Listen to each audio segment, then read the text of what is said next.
देख रहे हैं देश न्यूज का खास कार्यक्रम।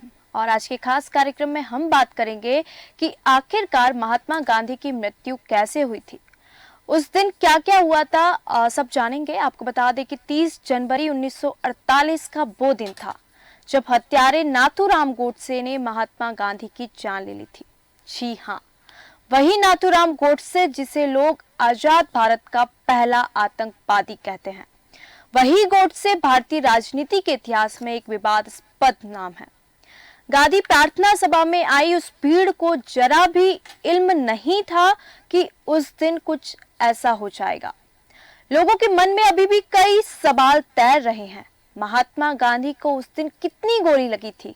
क्या उन्हें अपनी मौत का आभास पहले ही हो गया था, जैसा कि उनकी मौत से पहले दिए गए उनके वक्तव्य को पढ़कर लगता है? गोडसे ने क्या हत्या की प्लानिंग पहले से ही कर ली थी?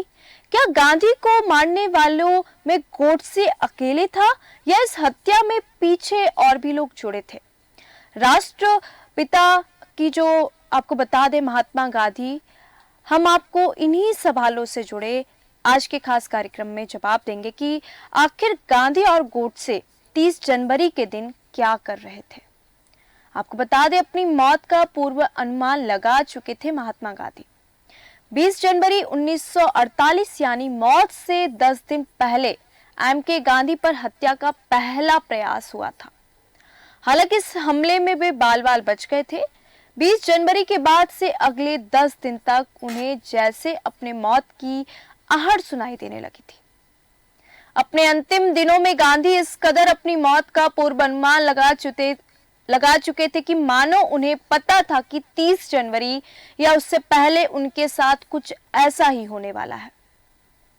इसका जिक्र उन्होंने कई समाचार पत्रों, जनसभाओं और प्रार्थना सभा के माध्यम से कम 14 बार कर चुके थे। 21 जनवरी को गांधी ने कहा कि अगर कोई मुझ पर बहुत पास से गोली चलाता है और मैं मुस्कुराते हुए दिन में राम नाम लेते हुए उन गोलियों का सामना करता हूं तो मैं बधाई का हकदार हूं। वह 29 जनवरी का दिन था, गांधी की मौत से एक दिन पहले का दिन।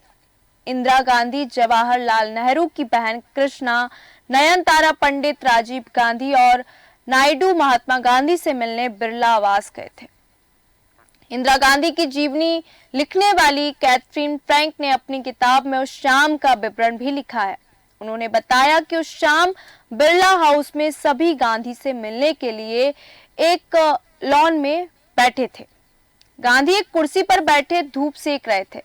उस समय महज 4 साल के राजीव गांधी तितलियों के पीछे दौड़ रहे थे। इसके बाद आपको बता दें कि इसके पास राजीव गांधी के पैरों के पास आकर बैठ गए। इंदिरा गांधी की तरफ से लाए गए चमेली के फूलों को राजीव गांधी के पैरों में फंसाने लगे। गांधी ने हंसते हुए राजीव के कान खींचे और कहा कि ऐसा मत करो, केवल मृत व्यक्ति के पैरों में फूलों को फंसाया जाता है। गांधी अपनी दिनचर्या में व्यस्त थे और इधर रची जा रही थी उनके मौत की साजिश। 30 जनवरी का दिन, जी हाँ, वही काला दिन जब गांधी इस देश को अलविदा कह गए। गांधी हमेशा की तरह सुबह 3:30 में उठे। इसके बाद सुबह की प्रार्थना में हिस्सा लिया और शहद नींबू मिला एक गिलास पानी पिया। उसके बाद दोबारा सोने चले गए। गांधी जब दोबारा उठे तो उन्होंने अपने नौकर ब्रजभूषण से मालिश करवाई और रोजाना की तरह अखबार पढ़ने लगे। नाश्ते में उबली सब्जियां, बकरी का दूध और मूली, टमाटर और संतरे का जूस लिया। यहाँ गांधी रोज की तरह अपनी दिनचर्या में मग्न थे। उधर पुरानी दिल्ली रेलवे स्टेशन के 6 नंबर वेटिंग रूम में गांधी की हत्या की साजिश रची जा रही थी। नारायण आप्टे और विष्णु करकरे जब पहुंचे तो उस वक्त नाथूराम गोडसे जाग चुके थे। फ्रीडम एंड मिडनाइट में आपको बता दें कि लेखक ने लिखा है कि नाथूराम गोडसे को उस वक्त यह सुझाव दिया गया कि वह बुर्का पहनकर गांधी जी की सभा में जाएं। बाजार से बड़ा बुर्का खरीदा। गोडसे ने जब उसे पहना तो वह समझ गए कि यह योजना काम नहीं करेगी। गोडसे के साथ दिक्कत यह थी कि उसके हाथ बुर्के की तहों में फंसकर रह जाते थे। वह बोला कि यह पहनकर तो मैं अपनी पिस्तौल ही नहीं निकाल पाऊंगा और औरतों के लिबास में पकड़ा जाऊंगा। पकड़े जाने पर मेरी ताउम्र बदनामी होगी। तभी आप्टे ने कहा कि सीधा सादा तरीका है सबसे अच्छा होता है। तभी उनमें से एक बोला कि नाथूराम को सिलेटी रंग का सूट पहना दिया जाए। इसके बाद बाजार से नाथूराम के लिए कपड़ा लाया गया। उसके बाद गोडसे ने अपनी बेरटा पिस्तौल निकाली और उसमें 7 गोलियां भरी। 30 जनवरी के दिन दोपहर के बाद का समय था। गांधी जी से मिलने वालों में कुछ शरणार्थी, कांग्रेस नेता और श्रीलंका के एक राजनयिक अपनी बेटी के साथ आए थे। गांधी से मिलने वालों में सबसे खास नाम था सरदार वल्लभ भाई पटेल। वह शाम 4:30 में उनसे मिलने पहुंचे। दूसरी ओर समय काटने के लिए नाथूराम गोडसे और उनके साथी वेटिंग रूम में चले गए। गोडसे ने कहा कि उसे मूंगफली खाने की इच्छा हो रही है। फ्रीडम एट मिडनाइट में डोमिनिक क्लिपियर और लैरी क्लॉसिंग ने उस दिन का जिक्र किया।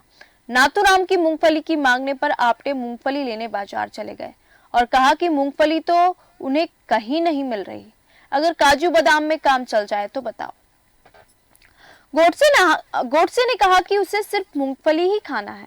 आप्टे को आखिर मूंगफली मिल गई और गोडसे ने उसे बड़े चाव से खाया। गोडसे, आप्टे और करकरे ने यह फैसला किया कि वह बिरला मंदिर जान के बाद गांधी को मारने बिरला हाउस जाएंगे। पहले गोडसे पहुंचे और फिर बाद में आप्टे और करकरे। आपको बता दें, आप्टे ने बाद में फ्रीडम एंड मिडनाइट के लेखकों को बताया कि हमें बिरला हाउस के अंदर जाने में किसी भी तरह की समस्या का सामना नहीं करना पड़ा। हमने रात भरी सांस ली। वहां मौजूद लोग किसी की तलाशी नहीं ले रहे थे।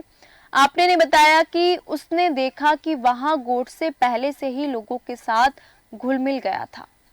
ना हमने उसे देखा, ना उसने हमें देखा। वहीं गांधी और सरदार पटेल के बीच नेहरू से बढ़ते मतभेदों पर चर्चा हो रही थी। चर्चा इतनी गंभीर थी कि महात्मा गांधी को प्रार्थना सभा में जाने में देरी हो गई। शाम 5 बजे के बाद वह बिरला हाउस से निकलकर प्रार्थना सभा में जाने लगे। आपको बता दें, गांधी उस दिन प्रार्थना स्थल के पास बने चबूतरे की सीढ़ियों के पास पहुंचे ही थे कि खाकी कपड़े पहने नाथूराम गोडसे उनकी तरफ बढ़ा। गोडसे के हाव भाव से लग रहा था जैसे वह गांधी जी के पैर छूना चाह रहा है। महात्मा गांधी की भतीजी आभा ने उसे रोकने की कोशिश की, लेकिन गोडसे ने आभा को धक्का दे दिया। इसके बाद आभा के हाथ से गांधी की नोटबुक, थूकदान और तस्वीर छिटक कर गिर गई। गोडसे ने पिस्टल निकालकर एक कदम पीछे हटकर एक के बाद एक 3 फायर किए। एक गोली गांधी के सीने में तो दूसरी गोली उनके पेट में लगी और गांधी जी जमीन पर गिर गए और उनके मुंह से निकला, हे राम। गांधी की भतीजी मनु को महात्मा की घड़ी दिखाई दी, जिसमें शाम के 5:17 थे। गांधी की मौत जंगल में आग की तरह फैल गई। सबसे पहले वहां मौलाना आजाद और देवदास गांधी पहुंचे। इसके बाद जवाहरलाल नेहरू, सरदार पटेल, माउंटबेटन समेत कई नेता पहुंचे। गांधी के पार्थिव शरीर को बिरला हाउस लाया गया। ब्रजकृष्ण ने गांधी जी के शव को नहलाने की जिम्मेदारी दी गई। रक्त रंजित कपड़ों को उनके बेटे देवदास गांधी को दिया गया। गांधी की शव यात्रा में भारी भीड़ मौजूद थी। पहले बाएं मुड़कर और फिर दाहिने मुड़कर इंडिया गेट की तरफ बढ़ी। अपने राष्ट्रपिता को अंतिम बार देखने के लिए करीब 15 लाख लोग पहुंचे थे। देश में इससे अधिक हुजूम पहले नहीं देखा गया। इसके बाद भारतीय वायुसेना और नौसेना के 250 जवानों ने रस्सों से खींचकर शव को वहां ले जाया गया। उनकी चिता को आग लगाई गई। आग की लपटों के साथ ही वहां मौजूद लोगों ने एक स्वर में कहा कि महात्मा गांधी अमर रहे। गांधी के निधन पर पाकिस्तान बनवाने वाले मोहम्मद अली जिन्ना ने अपने शोक संदेश में कहा कि महात्मा गांधी हिंदू समुदाय के महानतम लोगों में से एक थे। पाकिस्तान के पहले पीएम लियाकत अली खान ने कहा कि गांधी हमारे बीच के महान व्यक्ति थे। अब हम बात करेंगे कहानी बेरटा पिस्तौल की, जिससे नाथूराम गोडसे ने गांधी जी की मृत्यु हुई थी। नाथूराम गोडसे ने महात्मा गांधी को जिस पिस्तौल से गोली मारी थी वह सीरियल नंबर 606824 वाली 7 चैम्बर की सेमी ऑटोमेटिक एम 1934 बेरटा पिस्टल थी। उन दिनों बेटा पिस्टल भारत में बहुत दुर्लभ और मुश्किल से मिलती थी।